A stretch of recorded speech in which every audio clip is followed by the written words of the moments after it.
नमस्कार, जनतंत्र टीवी में आप सभी का बहुत स्वागत है। मैं गरिमा श्रीवास्तव आपके साथ बुलेटिन की शुरुआत करेंगे इस वक्त की बड़ी खबर से, जहां उत्तराखंड के चमोली में बादल फटने की घटना हुई है। 10 लोगों के लापता होने की जानकारी है। वहीं 6 मकान ध्वस्त बताए जा रहे हैं। मौके पर एम्बुलेंस और मेडिकल टीम पहुंची है। उफान पर मोक्ष नदी है। सीएम धामी ने इस हादसे पर दुख जताया है। उत्तराखंड में एक बार फिर से मौसम ने कहर बरपाया। चमोली जिले के नंदानगर में बादल फटा है। अचानक आए पानी के सैलाब ने वार्ड कुंतरी लगाफाली में 6 मकानों को पूरी तरह से क्षतिग्रस्त कर दिया। 10 लोग लापता बताए जा रहे हैं। राहत और बचाव टीम पहुंच चुकी है। इस विपदा के बाद स्वास्थ्य विभाग ने स्थिति उठाए। सीएमओ के मुताबिक मेडिकल टीम और 3 एम्बुलेंस मौके पर भेज दी गई है ताकि घायलों को जल्द से जल्द इलाज मिल सके। चमोली के जिलाधिकारी ने कहा कि चमोली जिले के नंदानगर घाट क्षेत्र में बादल फटने से भारी नुकसान हुआ। वहीं सीएम धामी ने भी इस घटना पर दुख जताया है। सीएम धामी ने एक्स पर पोस्ट कर लिखा कि जनपद चमोली के नंदानगर घाट क्षेत्र में हुई अतिवृष्टि से आसपास के घरों को क्षति पहुंचने की दुखद सूचना प्राप्त हुई। स्थानीय प्रशासन और पुलिस की टीमें तत्काल मौके पर पहुंचकर राहत और बचाव कार्य में जुटी हुई हैं। इस संबंध में स्वयं स्थिति की गहन निगरानी ईश्वर से सभी के सकुशल की प्रार्थना करते हैं।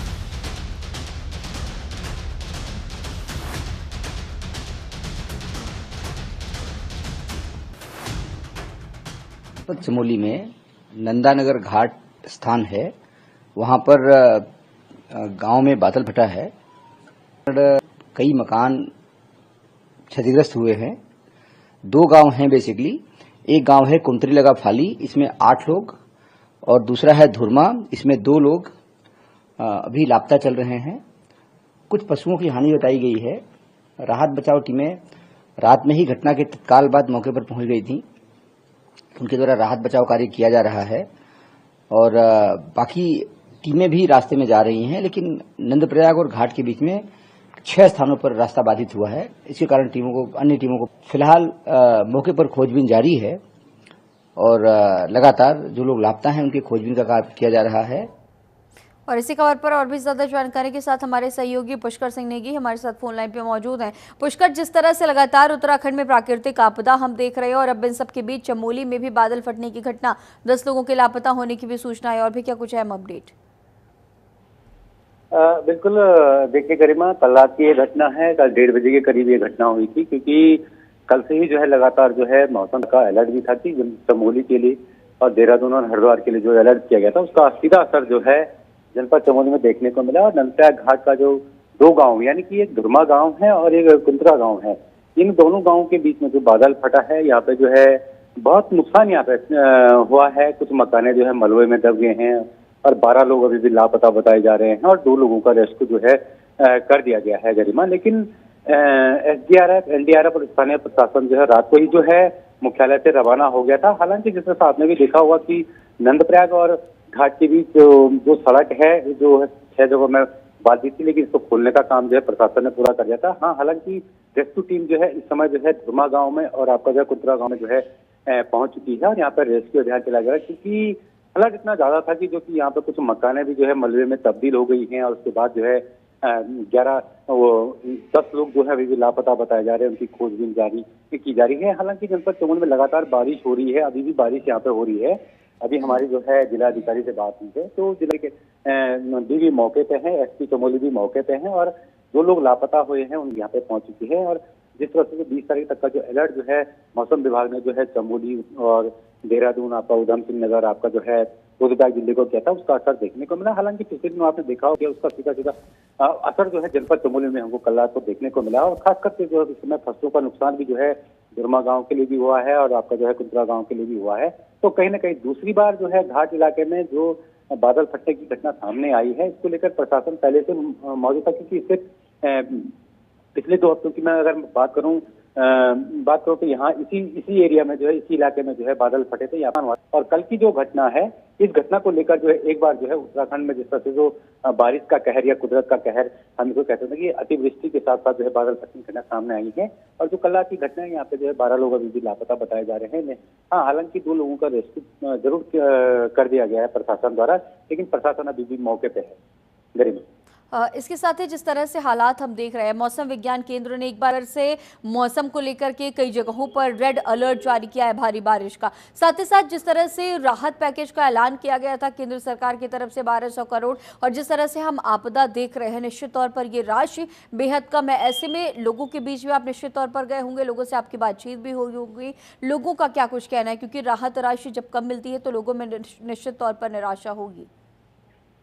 बिल्कुल बिल्कुल आपने सही कहा गरिमा, क्योंकि जब शासन हो चाहे सरकार हो, वो आपदा की जो राशि मिलती है इसकी घोषणा जरूर करती है, लेकिन जिस तरह से जिन लोगों को एक्चुअल में जिन लोगों को शिफ्ट करना होता है या जिन लोगों के मकान बह जाते हैं, मकान टूट जाते हैं, मवेशियां बह जाते हैं, आप चाहे आप उत्तरकाशी थराली की आप बात कर लीजिए या जनपद चमोली की आप थराली की आप बात कर लीजिए, तो तमाम सारे बहुत सारे ये दोनों जिले इतने सेंसिटिव जिले हैं कि यहाँ पे जो है अभी आंकड़ा जो है नहीं जुटाया जा रहा है शासन द्वारा कि कितने लोगों का की क्षतिग्रस्त हुई है या कितनों के मकान टूटे हैं, मवेशी बहे हैं, खेत बहे हैं।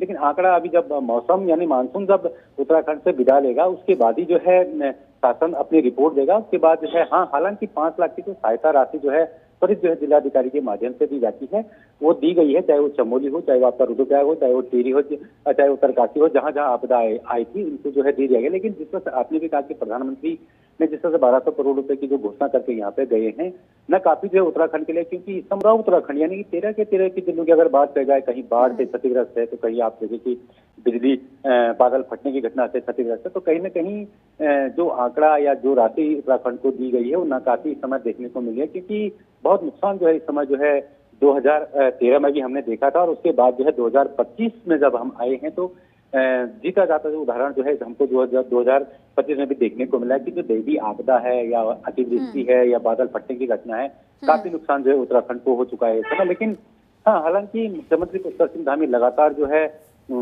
आपदा प्रबंधन की टीमों के साथ जो है कोऑर्डिनेशन करे हुए हैं, जिलाधिकारी के साथ, चाहे वो आपका SDRF, NDRF या SSP, जितने भी लोग जो है धरातल पे काम करें उसके साथ कोऑर्डिनेशन कर रहे हैं, फोन पे बात कर रहे हैं कि जायजा लेगी। हालांकि जो घटना जो चमोली में हुई है दूसरी घटना है, उसी क्षेत्र में है, उसी इलाके में है, इससे पिछली बार भी यहाँ पे बहुत नुकसान हुआ था। हालांकि आंकड़ा जो है क्योंकि यहाँ पे गाँव के गाँव को शिफ्ट जो है प्रशासन ने किया था, चाहे वो तहसील में शिफ्ट किया हो, चाहे वो प्राइमरी स्कूल में शिफ्ट किया, लेकिन जो धुरमा गांव है और आपका जो कुंतरा गांव है यहाँ पे बहुत नुकसान हुआ है और लोग जो अभी भी 10 लोग जो अभी भी लापता बताए जा रहे हैं, इनकी जो है खोजबीन जो है प्रशासन लगातार कर रहा है और कुछ मवेशियां भी यहाँ पे बही हुई हैं, तो इनका भी आंकड़ा जो है प्रशासन लगाए, क्योंकि अभी भी लगातार जो है जनपद चमोली में बारिश हो रही है। गरिमा, ठीक है पुष्कर, आगे भी आपसे अपडेट्स लेंगे। फिलहाल तमाम जानकारियों के साथ बने रहने के लिए आपका बहुत शुक्रिया।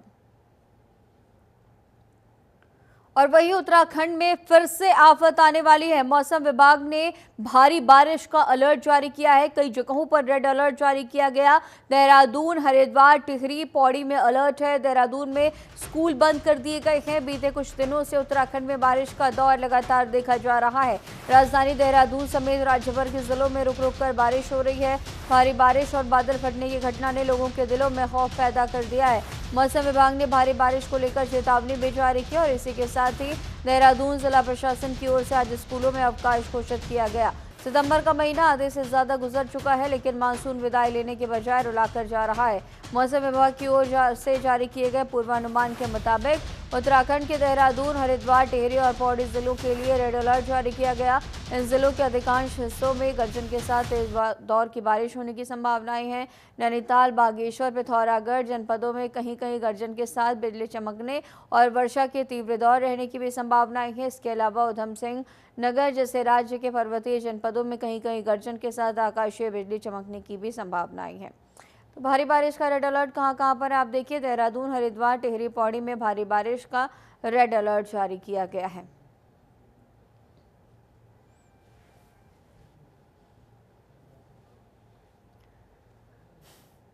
और वहीं शिव मंदिर के पास पुल टूटने के बाद देहरादून मसूरी मार्ग पर सभी वाहनों की आवाजाही बंद होने से मसूरी जाने वाली परिवहन निगम की बसों के पहिए भी थम गए। पुल टूटने के बाद पुलिस प्रशासन ने दून मसूरी मार्ग पर कोठाल गेट से आगे वाहनों की आवाजाही पर रोक लगा दी है और इस कारण देहरादून से मसूरी और मसूरी होकर आगे जाने वाली कोई भी बस सेवा संचालित नहीं हुई।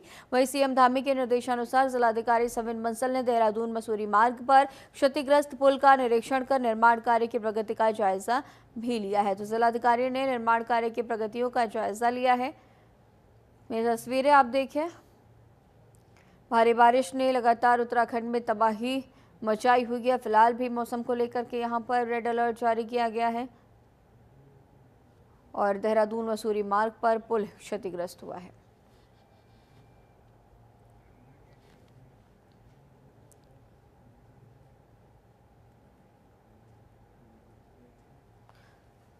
उत्तराखंड के गढ़वाल से बीजेपी के सांसद अनिल बलूनी उत्तराखंड में भूस्खलन पीड़ितों से मिलने पहुंचे और इसी दौरान रास्ते में भूस्खलन होता देख वो रुक गए। अपनी गाड़ी से उतरकर वो बाकी लोगों को पीछे आने को कह रहे थे, तभी इतनी तेजी से पहाड़ पर भूस्खलन हुआ कि अनिल बलूनी भी घबरा गए और तेजी से पीछे की ओर भागे। करीब 16 मिनट पहले अनिल बलूनी ने ट्वीट किया था कि उत्तराखंड में इस साल आई भारी बारिश और भूस्खलन के से इतने गहरे घाव हुए हैं जिन्हें भरने के लिए बहुत समय लगेगा। कल शाम आपदा प्रभावित क्षेत्र में भूस्खलन का एक भयावह दृश्य आप सभी के साथ साझा कर रहा हूं। ये दृश्य स्वयं बता रहा है कि हमारा उत्तराखंड इस समय कितनी भीषण प्राकृतिक आपदा से गुजर रहा है। मैं बाबा केदारनाथ से सभी लोगों के सुरक्षित जीवन, अच्छे स्वास्थ्य और खुशहाली की मंगल कामना करता हूं। आपदा की इस घड़ी में जन जन की सेवा में लगे सभी अधिकारियों, एनडीआरएफ, एसडीआरएफ के जवानों, प्रशासन और कठिन परिस्थितियों में भी सड़कों से मलबा हटाने वाले कर्मचारियों के सेवा भाव की सराहना करता हूं। अनिल बलूनी इस हादसे में बाल बाल बच गए हैं। यह हादसा बद्रीनाथ नेशनल हाईवे पर हुआ।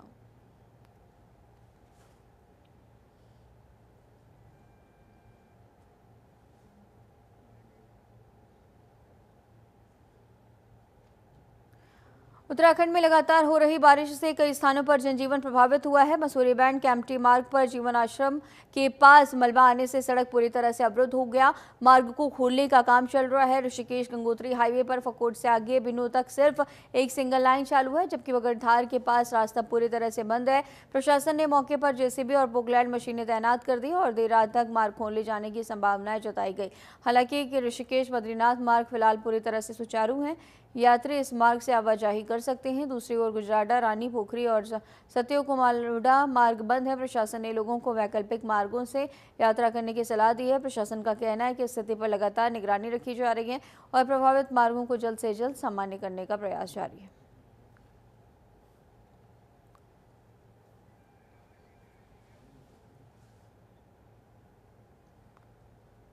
और वहीं उत्तराखंड में लगातार बारिश का कहर जारी है। लगातार बारिश होने से देहरादून के मालदेवता, सहस्त्रधारा, प्रेमनगर सहित कई इलाकों में भारी नुकसान पहुंचा। वहीं शहर की नदियां भी उस वक्त अपने उफान पर हैं। नदी किनारे रहने वाले लोगों को सुरक्षित स्थान पर ले जाया जा रहा है। साथ ही पुलिस और स्थानीय प्रशासन सही खुद मुख्यमंत्री पुष्कर सिंह धामी भी बाढ़ से हुए नुकसान का जायजा लेने के लिए ग्राउंड जीरो पर पहुंचे हैं और सोमवार को इलाके में हुई भारी बारिश से जहां लोग डरे सहमे हैं, तो वहीं पर अभी भी 16 लोग लापता हैं, जबकि इस घटना में 15 लोगों ने अपनी जान गंवा दी। हालातों का जायजा लेने के हमारे संवाददाता हरीश खनीड़ा भी मौके पर पहुंचे, जहां मालदेवता में लगभग 400 मीटर सड़क पूरी तरह से क्षतिग्रस्त हुई है। उत्तराखंड में लगातार बारिश हो रही है, जिसको लेकर के अलर्ट जारी किया गया है और ऐसे में आज की अगर बात करें तो आज भी मौसम विज्ञान केंद्र की तरफ से कई जिलों में भारी बारिश की संभावना जताई गई है। इस वक्त हम मौजूद हैं मालदेवता क्षेत्र में, यानी कि देहरादून में, और देहरादून के आसपास आप देख रहे होंगे कि इस नदी में कितना बहाव है, कितना ज़्यादा कटाव इसका हुआ है।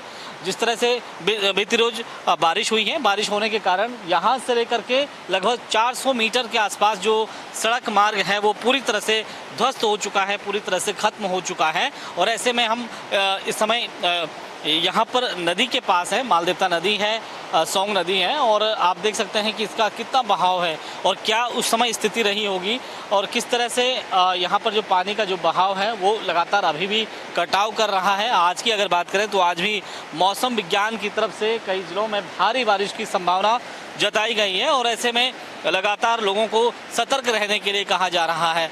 और यही नहीं बल्कि अभी तक की अगर बात करें तो जो कल जो हादसा हुआ है, जिस तरह से बारिश की वजह से जो यहाँ पर जो हादसा हुआ है उसमें अभी तक 15 लोगों की मौत हो गई है और 16 लोग अभी भी लापता हैं।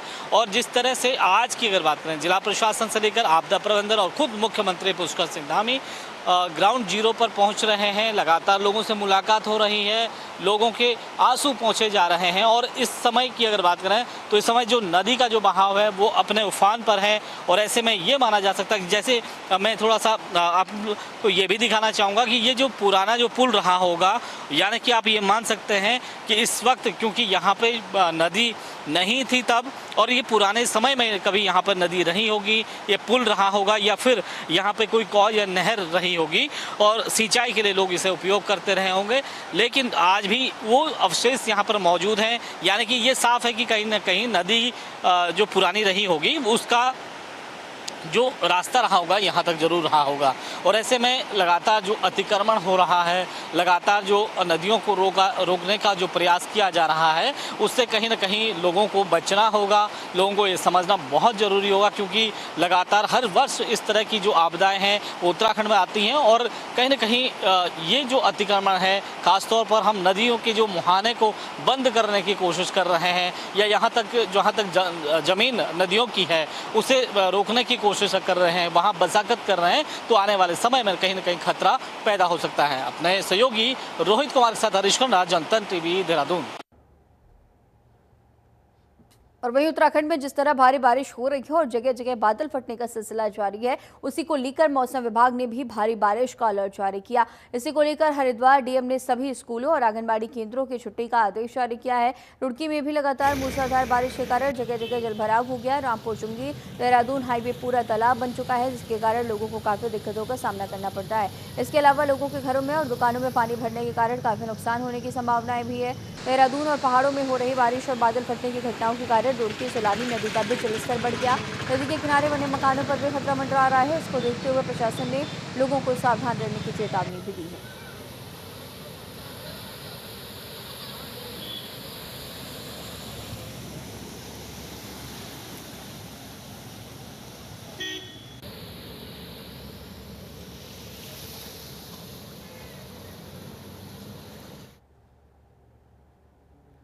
जनपद हरिद्वार में थाना दिवस के अवसर पर कोतवाली ज्वालापुर में पुलिस प्रशासन ने आम जनता की समस्याओं का मौके पर ही समाधान किया।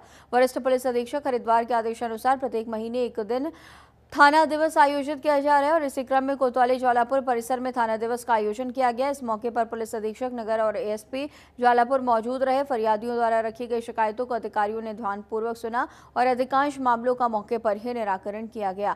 वहीं कुछ मामलों में विधिक कार्रवाई किए जाने की बात भी कही गई है। थाना दिवस की इस पहल को लेकर स्थानीय लोगों ने पुलिस प्रशासन की सराहना भी की है।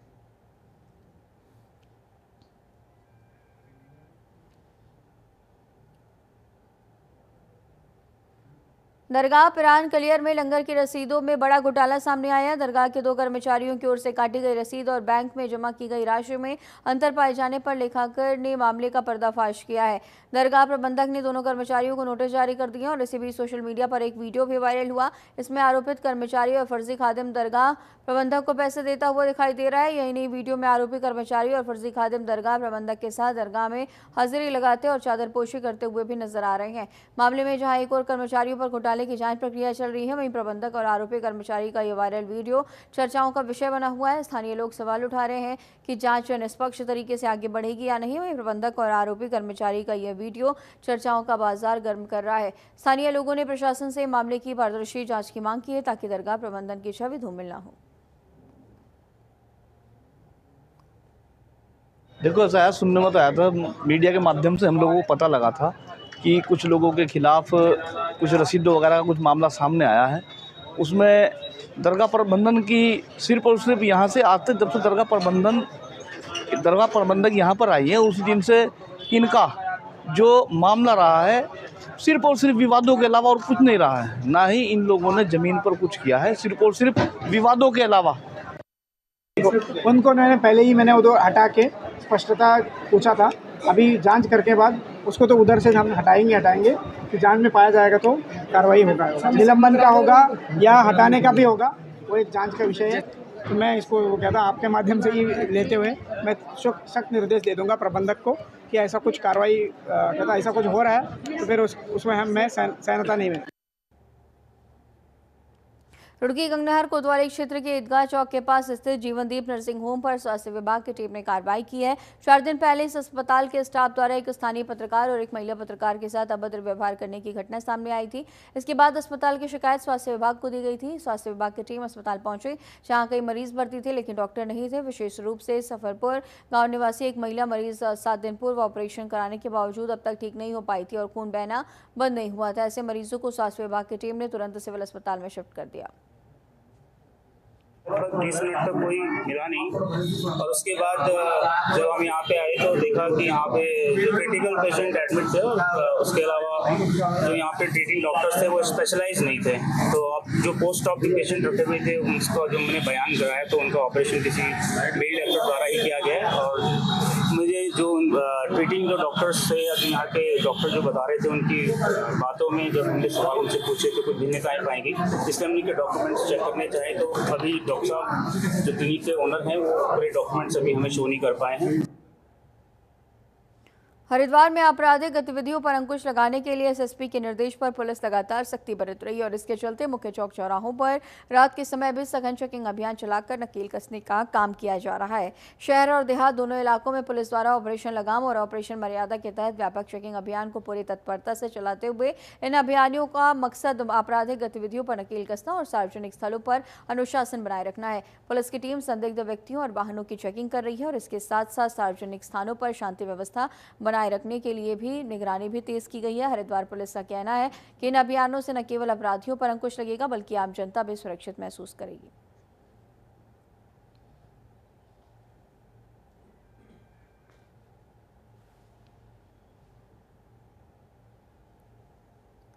हरिद्वार जिला कार्यालय सभागार में जिलाधिकारी ने सहकारिता विभाग की योजनाओं की समीक्षा बैठक की। बैठक के दौरान जिलाधिकारी ने सभी सहकारिता समितियों के सचिवों को निर्देश दिए कि केंद्र पोषित पैक्स कंप्यूटराइजेशन कार्य में किसी भी तरह की कोई लापरवाही न हो। उन्होंने समितियों के निष्क्रिय सदस्यों को सक्रिय करने पर भी जोर दिया और इस मामले में संतोषजनक जवाब न मिलने पर नाराजगी भी जताई है। जिलाधिकारी ने ऋण वितरण और वसूली की समीक्षा करते हुए साफ से वसूली की जाए और किसी तरह की ढिलाई बर्दाश्त नहीं की जाएगी और इसके साथ ही किसानों को योजनाओं का लाभ समय पर उपलब्ध कराने के भी निर्देश दिए गए हैं।